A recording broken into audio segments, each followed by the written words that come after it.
Hey everyone, welcome back to my YouTube channel NC Education System। बच्चे आज हम पढ़ने वाले हैं केमिस्ट्री का chapter number 1 chemical reactions and equations. तो इसमें आज के जो ये आपकी वीडियो है इसमें सिर्फ मैं आपको टाइप्स ऑफ रिएक्शन बताऊंगी और होता क्या है टॉपिक का एक्सप्लेन करूंगी। टॉपिक का नाम होता क्या है, केमिकल रिएक्शन क्या होता है, केमिकल इक्वेशन क्या होता है एंड उसमें जितने भी टाइप्स ऑफ रिएक्शन होते हैं वो सब आज हम इस वीडियो में जानने वाले हैं। तो बच्चे बने रहो, सब कुछ समझ में आएगा। डाउट होगा प्लीज़ ज़रूर पूछना कमेंट सेक्शन में। तो सबसे पहले बात करते हैं कि केमिकल रिएक्शन और इक्वेशन होता क्या है। पहले इंट्रोडक्शन दे रही हूँ इसका। देखो बच्चे, कुछ सब्सटेंस ऐसे होते हैं हमारे चारों तरफ जिनमें बहुत तरीके के चेंजेस होते हैं। ठीक है, बहुत सारे चेंजेस होते हैं हमारे आसपास, लेकिन हमारे को खुद को ही नहीं पता चलता। कुछ चेंजेस टेम्पररी होते हैं जिनमें नए सब्सटेंस फॉर्म नहीं होता और उसको हम बोलते हैं फिजिकल चेंज। ठीक है, फिजिकल चेंज क्या होता है? जो चेंजेस हमारे एनवायरनमेंट में टेम्पररी होते हैं जो कि नए सब्सटेंस फॉर्म नहीं करते। ठीक है बच्चे, जैसे मैंने कैंडल को बर्न करा। ठीक है, मैंने कैंडल को बर्न किया तो बर्न करने के बाद उस कैंडल की मोम तो नीचे टिपक टिपक के रह जाती है, तो उस मोम को मैं वापस से पिघला के एक कैंडल बना सकती हूँ। तो इसमें कुछ नया सब्सटेंस फॉर्म नहीं हुआ ना। तो ये क्या है? एक फिजिकल चेंज है ना बच्चे। अब आते हैं कुछ चीज़ें ऐसी होती हैं, कुछ चेंजेस ऐसे होते हैं बच्चे जिसमें हमारा नया सब्सटेंस फॉर्म हो जाता है, जिसमें हमारा जो रिएक्टेंट समझते हो, जिसको मिलाया जाता है, जिससे रिएक्शन करी जाती है, वो रिएक्टेंट अगर हम किसी के साथ मिलाए और अगर हमारा नया सब्सटेंस फॉर्म हो जाए जिसको हम बोलते हैं प्रोडक्ट। ठीक है बच्चे, मैंने रिएक्टेंट्स मिलाए दो और मुझे क्या मिला? प्रोडक्ट मिल जाएगा। तो उस चेंजेस को हम क्या बोलते हैं? Permanent changes. और परमानेंट चेंजेस क्या होते हैं? Chemical change. ठीक है बच्चे, टेम्पररी चेंजेस फिजिकल चेंज होते हैं और परमानेंट चेंजेस आपके केमिकल चेंज होते हैं। अब आते हैं केमिकल रिएक्शन क्या होता है, जो चैप्टर का नाम है। केमिकल रिएक्शन एक ऐसा प्रोसेस है बच्चे जिसमें दो या दो से ज़्यादा सब्सटेंस एक साथ रिएक्ट होकर एक नया प्रोडक्ट बनाते हैं। ठीक है, दो सब्सटेंस क्या होते हैं? डिज़ोल्व करे जाते हैं, मिलाते हैं, हम उनको रिएक्ट करवाते हैं एंड हमारे को नया सब्सटेंस फॉर्म होता है। एग्जाम्पल देखो, जैसे मैंने मैग्नीशियम में ऑक्सीजन मिलाया। ठीक है बच्चे, मैग्नीशियम में मैंने ऑक्सीजन मिलाया तो मेरा क्या बनेगा? Magnesium oxide. तो मैग्नीशियम और ऑक्सीजन वाली जो साइड थी वो मेरी रिएक्टेंट साइड थी एंड जो मुझे प्रोडक्ट मिला वो क्या था? मेरा मैग्नीशियम ऑक्साइड। अब बच्चे, एक ना एग्ज़ाम में क्वेश्चन आता है कि हमारे को कैसे पता चलेगा कि रिएक्शन हुई है, केमिकल रिएक्शन अकर हुई है। ये क्वेश्चन आता है तो उसके लिए बहुत सारे चेंजेस जो हैं वो डिटरमाइन हो रखे हैं। पहला तो अगर कलर में चेंज आता है इसका मतलब आप लोग समझ जाओ कि एक केमिकल रिएक्शन हुई है। अगर स्टेट में चेंज आता है, स्टेट में चेंज आना मतलब जैसे आपने सॉलिड में सॉलिड मिलाया तो वो क्या हो गया? लिक्विड बन जाता है। जैसे सॉलिड में सॉलिड, जैसे मैंने हाइड्रोजन में ऑक्सीजन मिलाई, हाइड्रोजन के साथ ऑक्सीजन मिलाई तो क्या बन जाता है? पानी बन जाता है। बिल्कुल बन जाता है। तो हाइड्रोजन क्या थी? एक गैस थी। ऑक्सीजन क्या थी? गैस थी। गैस को गैस के साथ मिलाया, क्या बना? लिक्विड बना। लिक्विड क्या बना? पानी बना। आया समझ? और नेक्स्ट है आपका, कैसे पता चलेगा? इवोल्यूशन भी होता है गैस का। इवोल्यूशन ऑफ गैस का मतलब जिससे हाइड्रोजन रिलीज़ हो जाए, वहाँ पे भी समझ लेना कि आपका जो है केमिकल रिएक्शन हुआ है। टेम्परेचर में चेंज आ जाना। ठीक है, टेम्परेचर में चेंज आना मतलब जैसे कभी कभार आपने कोई रिएक्शन करी तो आपका बीकर गर्म हो जाता है ना, उसका टेम्परेचर कैसा हो गया? गर्म हो गया। टेम्परेचर चेंज हो गया, नॉर्मल से कैसा हो गया? हॉट टेम्परेचर हो गया उसका, या ठंडी हो जाती है एकदम टेस्ट ट्यूब आपकी। तो ये सब क्या है? आपकी केमिकल रिएक्शंस हैं। अब आते हैं next topic which is chemical equation. अब ये केमिकल इक्वेशन क्या भला है? केमिकल इक्वेशन बच्चे एक सिंबॉलिक रिप्रेजेंटेशन है हमारे केमिकल रिएक्शन की। मतलब जैसे मैग्नीशियम ऑक्साइड है तो मैग्नीशियम ऑक्साइड को मैं एक सिंबॉलिक रिप्रेजेंटेशन की तरह अगर मैं लिख देती हूँ तो वो मेरी क्या बन जाएगी, एक केमिकल इक्वेशन बन जाएगी। जैसे मैंने ले लिया आपका मैग्नीशियम ऑक्साइड, अब मैं इसको सिंबॉलिक रिप्रेजेंटेशन में क्या लिखूँगी, MgO, है ना बच्चे। तो MgO मेरी क्या है, सिंबॉलिक रिप्रेजेंटेशन है, तो MgO ही मेरी केमिकल इक्वेशन है ना। आपको कुछ नहीं समझ, मतलब इसमें केमिकल इक्वेशन का मतलब ये है कि आपको उसको रिप्रेजेंट करना है सिंबल्स या फॉर्मूले की फॉर्म में, ठीक है। और जो हमारा रिएक्टेंट होता है वो हमारी लेफ्ट हैंड साइड पे लिखा जाता है, प्रोडक्ट हमारी राइट हैंड साइड पे लिखा जाता है। मैंने आपको बता दिया कि जैसे मैग्नीशियम और ऑक्सीजन को मिलाया है वो वाली साइड मेरी रिएक्टेंट है, एंड जो मुझे मिला है वो मेरा मैग्नीशियम ऑक्साइड है, जिसको मैं एक मेटल ऑक्साइड भी कहते हैं। और मेटल ऑक्साइड क्या होते हैं, बेसिक इन नेचर होते हैं। बेसिक पता है, थोड़ा सा एसिड बेस एंड सॉल्ट वाले चैप्टर पे चल लेते हैं। बेसिक समझ, तो बेसिक कैसे पहचाना जाता है, बेसिक मतलब पहचाना जाता है जहाँ पे हाइड्रोक्साइड हो, ऑक्साइड हो, वो मेटल आपका क्या हो जाता है, बेसिक इन नेचर हो जाता है। अब जैसे यहाँ पे मैग्नीशियम ऑक्साइड है तो ऑक्साइड क्या हो जाएगा, बेसिक, है ना। क्यों, क्योंकि इसमें ऑक्साइड लगा है बच्चे, तो बेसिक इन नेचर है। बेसिक इन नेचर में लिटमस पेपर क्या होता है, ब्लू से रेड में चेंज होता है ना। और एसिड में क्या होता है, रेड से ब्लू में चेंज होता है। और बैलेंसिंग बच्चे नेक्स्ट वीडियो में बताऊंगी। इस वीडियो में सारे केमिकल रिएक्शन आपको समझाने वाली हूँ मैं। तो हाँ जी बच्चे, आपके केमिकल रिएक्शंस कितने तरीके के होते हैं, 5 तरीके के होते हैं। कितने तरीके के केमिकल रिएक्शंस होते हैं, 5 तरीके के केमिकल रिएक्शंस होते हैं। आपके 5 तरीके कौन कौन से होते हैं, पहला होता है कॉम्बिनेशन रिएक्शन, दूसरा है डीकम्पोजिशन रिएक्शन, तीसरा है डिस्प्लेसमेंट रिएक्शन, चौथा है double displacement, and fifth is your redox reaction, ठीक है। तो पहला पे जल्दी से आते हैं कॉम्बिनेशन रिएक्शन बच्चे। कॉम्बिनेशन रिएक्शन होता है कि जब आप सिंगल प्रोडक्ट को मतलब सिंगल प्रोडक्ट से आप क्या बनाते हो, 2 या 2 से ज़्यादा रिएक्टेंट्स बनाते हो, उसको हम कॉम्बिनेशन रिएक्शन कहते हैं। जैसे थोड़ा बच्चे धीरे धीरे समझाऊंगी, एग्जांपल्स के साथ समझाऊंगी। जैसे मैंने कैल्शियम ऑक्साइड लिया, कैल्शियम ऑक्साइड में मैंने पानी मिलाया तो वो क्या बना मेरे को प्रोडक्ट, कैल्शियम हाइड्रोक्साइड। ध्यान से सुनो, कैल्शियम ऑक्साइड के साथ मैंने क्या मिलाया, पानी मिलाया। कैल्शियम ऑक्साइड का बच्चे दूसरा नाम क्विक लाइम होता है, ठीक है, याद रखना। कैल्शियम ऑक्साइड को पानी के साथ मिलाया, रिएक्टेंट साइड पे हैं ये चीज़ें। और जो मुझे प्रोडक्ट मिला वो क्या मिला, कैल्शियम हाइड्रोक्साइड, जिसको मैं स्लेग लाइम कहती हूँ, ठीक है, स्लेग लाइम कहते हैं। तो दो चीज़ों को मिला के एक सिंगल प्रोडक्ट जो मिल रहा है वो क्या है, कैल्शियम हाइड्रोक्साइड। तो बच्चे जब दो चीज़ों को मिला के एक प्रोडक्ट जो मिलता है ना, इस रिएक्शन को हम क्या बोलते हैं, कॉम्बिनेशन रिएक्शन बोलते हैं, ठीक है। अब बच्चे आपके कॉम्बिनेशन रिएक्शन भी 2 तरीके के होते हैं, ठीक है। कॉम्बिनेशन रिएक्शन 2 तरीके के होते हैं, पहला एक्सोथर्मिक एंड दूसरा एंडोथर्मिक। एक्सोथर्मिक बच्चे प्रोसेस जो होता है वो हीट रिलीज करता है, और हमारा जो टेम्परेचर होता है सराउंडिंग्स का वो एकदम से ही इमीडिएटली चेंज होता रहता है। उस प्रोसेस को हम एक्सोथर्मिक रिएक्शन कहते हैं, ठीक है, जिसमें हीट रिलीज हुए।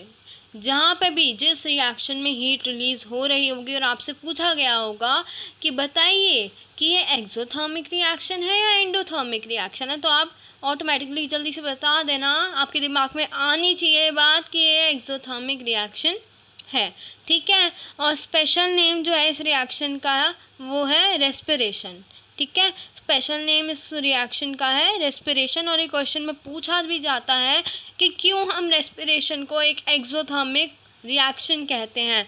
क्यों बोलते हैं बच्चे, क्योंकि जो कार्बोहाइड्रेट्स जो होते हैं वो ब्रेक डाउन होके क्या बनाते हैं, ग्लूकोज बनाते हैं। थोड़ा सा बायोलॉजी में आओ, ठीक है। कार्बोहाइड्रेट्स टूट के क्या बनते हैं, ग्लूकोज फॉर्म करते हैं, और वो ग्लूकोज किस में कंबाइन होता है, ऑक्सीजन के साथ। हमारे बॉडी में जो भी सेल्स होते हैं वहीं पे हमारा जो ग्लूकोज होता है वो ऑक्सीजन के साथ कंबाइन हो जाता है, ठीक है, और फिर हमको वो एनर्जी के रिलीज में प्रोवाइड होता है। एनर्जी फिर ही तो हमारी बॉडी में ताकत आती है बच्चे। ताकत कैसे आती है हमारी बॉडी में? हमारा जो भी हमने कार्बोहाइड्रेट खाया होता है वो टूट के ग्लूकोज बनता है, एंड ग्लूकोज कंबाइन होता है ऑक्सीजन के साथ, एंड देन वो एनर्जी प्रोवाइड करता है। जब भी हम इस रेस्पिरेशन प्रोसेस को एक्सोथर्मिक प्रोसेस कहते हैं। और आपसे फॉर्मूला भी पूछा जा सकता है, तो याद रखना C6H12O6, जिसको हम ग्लूकोज कहते हैं, ये लिक्विड की फॉर्म में होता है, प्लस ऑक्सीजन के 6 मॉलिक्यूल्स जब हम मिलाते हैं तो बनता है 6 कार्बन डाइऑक्साइड के मॉलिक्यूल्स प्लस 6 वाटर के मॉलिक्यूल्स प्लस एनर्जी जो कि रिलीज़ हो रही है। एनर्जी मतलब बच्चे जहाँ पे भी एनर्जी रिलीज़ हो रही होगी इक्वेशन में, मतलब समझ जाना वहाँ पे एनर्जी का मतलब हीट है, और जहाँ पे हीट रिलीज़ होती है वो कौन सा प्रोसेस होता है? एक्सोथर्मिक प्रोसेस होता है, एक्सोथर्मिक रिएक्शन है। ठीक है, आगे समझ। कॉम्बिनेशन मत लिख के आना, मैम गलत कर देगी, एक्सोथर्मिक ही लिख के बच्चे आना पड़ेगा। अब आते हैं नेक्स्ट रिएक्शन पे, which is your decomposition reaction. नहीं बच्चे, डिकम्पोजिशन नहीं, एंडोथर्मिक भी तो बचा है।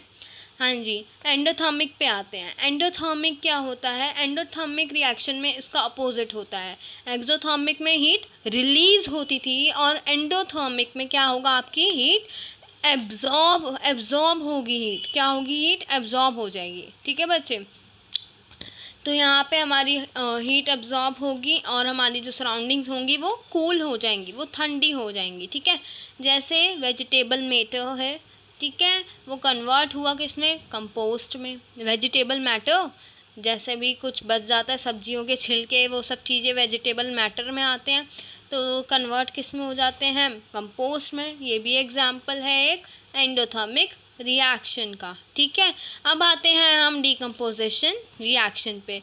डीकम्पोजिशन रिएक्शन कॉम्बिनेशन रिएक्शन का अपोजिट होता है। क्या होता है? उसमें एक चीज़ टूट के प्रोडक्ट में दो चीज़ें बनाती है। ठीक है, एक चीज़ टूट के दो चीज़ों में वो कन्वर्ट कर देते हैं। मतलब हमारी रिएक्टेंट साइड पे एक रिएक्टेंट होगा, प्रोडक्ट साइड में दो चीज़ें होंगी, टूट के ब्रेक डाउन हो गए। तो क्या एग्जाम्पल के साथ समझाती हूँ मैं।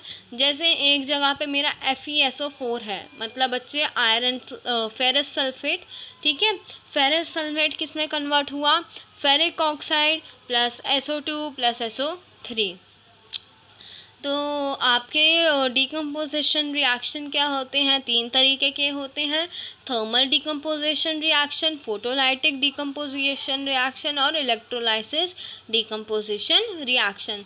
थर्मल डीकम्पोजिशन रिएक्शन क्या होता है? इसमें आपकी हीटिंग होती है। ठीक है, हीटिंग जहाँ पे भी रिलीज़ होगी, हीट जहाँ पे रिलीज़ सॉरी बच्चे, हीट जहाँ पे रिलीज़ ही होगी, हाँ जी, एब्जॉर्ब नहीं होगी, रिलीज़ होगी, वहाँ पे आपका थर्मल डीकम्पोजिशन रिएक्शन होगा। एंड जहाँ पे फोटोलाइटिक डीकम्पोजिशन रिएक्शन होगा, वहाँ पे फोटो का मतलब समझते हो? फोटो का मतलब होता है सनलाइट। तो जहाँ पे भी सनलाइट के लिए हीट प्रोड्यूस हो रही होगी, वहाँ पे आपका फोटोलाइटिक डीकम्पोजिशन रिएक्शन है। और इलेक्ट्रोलाइसिस में जहाँ पे भी इलेक्ट्रिसिटी रिलीज़ हो रही होगी, ठीक है, वहाँ पे क्या है? वो आपका इलेक्ट्रोलाइसिस डीकम्पोजिशन रिएक्शन है। अब नेक्स्ट चीज़ ये भी याद रखना कि सिल्वर क्लोराइड जो होता है वो सनलाइट में कौन से कलर में हो जाता है? ग्रे कलर का हो जाता है। क्यों हो जाता है? क्योंकि वहाँ पे भी वो डीकम्पोजिशन रिएक्शन होता है। किसका? सिल्वर क्लोराइड जो होता है वो दो चीज़ों में बट जाता है। किसमें? एक तो सिल्वर में और एक क्लोरीन में। किसके द्वारा? लाइट द्वारा। ठीक है, चलो जी, ये हो गया। और ये इस रिएक्शन से आप लोग समझ गए होंगे कि एक और चीज़ बताती हूँ आपको कि इस रिएक्शन को हम यूज़ करते हैं ब्लैक और वाइट फोटोग्राफी में भी। तो ये भी याद रखना है, छोटी मोटी चीज़ों से क्वेश्चंस आ जाते हैं। और NCERT में ना एक एक वर्ड पढ़ना, क्योंकि एक एक वर्ड का मतलब बहुत बड़ा होता है उसमें। ठीक है, और उसमें ज़्यादा एक्सप्लेन भी नहीं करा होता छोटी मोटी चीज़ों को, और वो छोटी मोटी चीज़ें आ जाती हैं एग्ज़ाम में तो फिर आपकी फट जाती है। चलो सुनो, अब थर्ड आता है हमारा डिस्प्लेसमेंट रिएक्शन। डिस्प्लेसमेंट रिएक्शन एक ऐसी केमिकल रिएक्शन होती है जिसमें जो सबसे बड़ा रिएक्टिव एलिमेंट जो होता है वो डिस्प्लेस कर देता है लेस रिएक्टिव एलिमेंट को उसके ही कंपाउंड से। समझ रहे हो? कैसे? पहले तो आपको ना इसके लिए ना रिएक्टिविटी सीरीज आनी चाहिए। रिएक्टिविटी सीरीज मतलब काली नात का माली आलू ज़रा फीके पकाता है। काली मतलब के से पोटेशियम, काली नात का माली आलू ज़रा फीके पकाता है। नात का मतलब सोडियम Na। आती होगी आप सबको ये टेबल, ये क्या समझाने की ज़रूरत है, सर्च करके देख लेना। इन रिएक्टिविटी सीरीज़ की हेल्प से ही आप क्या कर सकते हो, आयंस को डिस्प्लेस कर सकते हो। बच्चे जब भी आपको पता चलेगा कि कौन सा मोर रिएक्टिव एलिमेंट है, कौन सा लेस रिएक्टिव एलिमेंट है, ठीक है। मोर रिएक्टिव एलिमेंट हाइड्रोजन से जो ऊपर वाले एलिमेंट्स होते हैं वो सब होते हैं, और हाइड्रोजन से नीचे वाले आयंस क्या होते हैं, लेस रिएक्टिव एलिमेंट होते हैं। तो उससे आप क्या कर सकते हो, डिस्प्लेसमेंट रिएक्शन आराम से कर सकते हो, ठीक है। तो डिस्प्लेसमेंट रिएक्शन में जैसे क्या होगा, जैसे मैंने आयरन नेल का रिएक्शन करा कॉपर सल्फेट सॉल्यूशन के साथ, तो क्या होगा बच्चे, आयरन नेल को मैंने क्या करा, कॉपर सल्फेट सॉल्यूशन के साथ रिएक्ट करा, तो क्या करेगा, आयरन ही कॉपर सल्फेट को डिस्प्लेस कर देगा, ठीक है। आयरन ही क्या कर देगा, कॉपर सल्फेट को डिस्प्लेस कर देगा, ठीक है बच्चे। तो क्यों करेगा आयरन वैसे डिस्प्लेस हमारे कॉपर जी को, क्यों करेगा, क्योंकि भाई आयरन ज़्यादा रिएक्टिव है। आयरन तो कॉपर को कर सकता है ना डिस्प्लेस, क्योंकि कॉपर आयरन से लेस रिएक्टिव है। रिएक्टिविटी सीरीज में देखो आ जाएगा समझ, ठीक है। आयरन रिएक्टिविटी सीरीज में सब ऊपर है ना कॉपर से, इसलिए वो मोर रिएक्टिव है, तो इसलिए वो क्या कर सकता है, हमारे कॉपर को डिस्प्लेस कर सकता है, ठीक है। बुक्स में आपके एग्जाम्पल्स दिए हैं, उनसे भी आप उनके हेल्प से समझ लेना। अगर उनमें नहीं आए समझ तो मैं एक डाउट सेशन की एक वीडियो बना के आपके लिए डाल दूँगी, जिससे आपको अच्छे से समझ में आ जाएगा। टेंशन मत लेना, आ जाएगा समझ में, ठीक है। अच्छे से एक्सप्लेन करूँगी। नेक्स्ट आते हैं डबल डिस्प्लेसमेंट रिएक्शन पे। डबल डिस्प्लेसमेंट रिएक्शन होता है जिसको हम ना डबल डिस्प्लेसमेंट रिएक्शन या मेथोथेसिस, ठीक है, मेथोथेसिस भी बोलते हैं, ठीक है। ये एक ऐसी केमिकल रिएक्शन होती है जिसमें दो या दो से ज़्यादा कंपाउंड्स रिएक्ट होके या पॉजिटिव आयंस बनाते हैं या नेगेटिव आयंस बनाते हैं। पॉजिटिव आयंस को हम कैटायन कहते हैं, नेगेटिव आयंस को हम एनायन कहते हैं, ठीक है। ये डबल डिस्प्लेसमेंट में बच्चे कुछ नहीं होता, बनाते तो हैं लेकिन ना वो अपनी प्लेसेस को बस बदलते हैं, बस इसमें जगह बदलेगी, ठीक है, प्लेसेस बदलेंगी, स्विच होंगी प्लेसेस, ठीक है। टू न्यू कंपाउंड्स या प्रोडक्ट्स बनेंगे। जैसे आपको एग्जांपल दिया है Na2SO4 प्लस BaCl2, तो क्या होगा, डिस्प्लेस हो जाएंगे एक दूसरे की जगह, वो क्या बन जाएगा, BaSO4 प्लस NaCl। मैंने क्या बोला कि सोडियम सल्फेट को जब मैंने मिलाया बैरियम क्लोराइड के साथ, तो मेरा क्या बन गया, barium sulphate plus sodium chloride. आया समझ। तो ये था बच्चे हमारा डबल डिस्प्लेसमेंट रिएक्शन। अब लास्ट बच्चे जो है वो है रिडॉक्स रिएक्शन। तो बच्चे रिडॉक्स रिएक्शन के नाम से ही समझो, री से मतलब रिडक्शन, और रिडॉक्स में ऑक्स जो आ रहा है लास्ट में उससे याद रखो ऑक्सीडेशन। अब ये ऑक्सीडेशन और रिडक्शन क्या होता है पहले ये जान लेते हैं। ऑक्सीडेशन और रिडक्शन में एग्जाम में डिफरेंस भी आता है, तो ध्यान से सुनो। ऑक्सीडेशन होता है एडिशन ऑफ ऑक्सीजन, जहाँ पे भी आपके रिएक्शन में ऑक्सीजन ऐड हो रखी होगी, मतलब वहाँ पे आपका ऑक्सीडेशन हो रखा है। और रिडक्शन में ऑक्सीजन हट जाती है, रिमूव हो जाती है, ठीक है। तो जहाँ पे भी किसी भी रिएक्शन में अगर ऑक्सीजन नहीं होगी, मतलब वहाँ से वो रिमूव हो रखी है, तो मतलब रिडक्शन हो रखा है। और अगर रिडक्शन हो रखा है तो मतलब वहाँ पे रिडॉक्स रिएक्शन यूज़ हो रखा है, ठीक है। और ऑक्सीडेशन का दूसरा डिफरेंस आप ये लिख के आ सकते हो कि वहाँ पे हाइड्रोजन का रिमूवल हो जाता है, ठीक है। हाइड्रोजन जहाँ पे भी रिएक्शन में हट जाए मतलब वहाँ पे ऑक्सीडेशन है। फिर से ढंग से समझा रही हूँ, नहीं आ रहा समझ तो सुनो। ऑक्सीडेशन में एडिशन होता है ऑक्सीजन का और रिमूवल होता है हाइड्रोजन का, ठीक है, इतनी बात समझ में आ गई। और रिडक्शन में आपका ऑक्सीजन जो होता है वो रिमूव हो जाता है और हाइड्रोजन जो होता है वो ऐड हो जाता है। दोनों में कोई नई चीज़ नहीं है, बस वो अपोजिट हो रहा है, ठीक है। अब आते हैं रेडॉक्स रिएक्शन होता क्या है। रेडॉक्स रिएक्शन एक ऑक्सीडेशन और रिडक्शन से मिलके ही बना है, ठीक है। ये एक ऐसी केमिकल रिएक्शन है जिनमें इलेक्ट्रॉन्स दो स्पीशीज से ट्रांसफ़र होते हैं, ठीक है। एक बात बताऊं, एग्ज़ाम में ना आपसे कोई डेफिनेशंस नहीं पूछेगा कि ये क्या होता है, आपको एग्जांपल्स दे दिए जाएंगे और आपको बताना होगा कि एक्स एलिमेंट क्या होता है, वाई एलिमेंट, ऐसे करके क्वेश्चंस आपसे पूछे जाते हैं। आपसे कभी कोई नहीं पूछेगा कि डेफिनेशन बताओ कि रिडॉक्स रिएक्शन क्या होता है, लेकिन जब भी आपको पता होना चाहिए। कोई पूछेगा नहीं एग्ज़ाम में, लेकिन आपको जब तक पता नहीं होगा तो आप कैसे करोगे, कैसे पहचानोगे कि ये रिएक्शन कौन सी है ना। तो इसलिए आपको डेफिनेशंस पढ़नी पड़ेंगी, लेकिन एग्ज़ाम में नहीं आएंगी, ठीक है।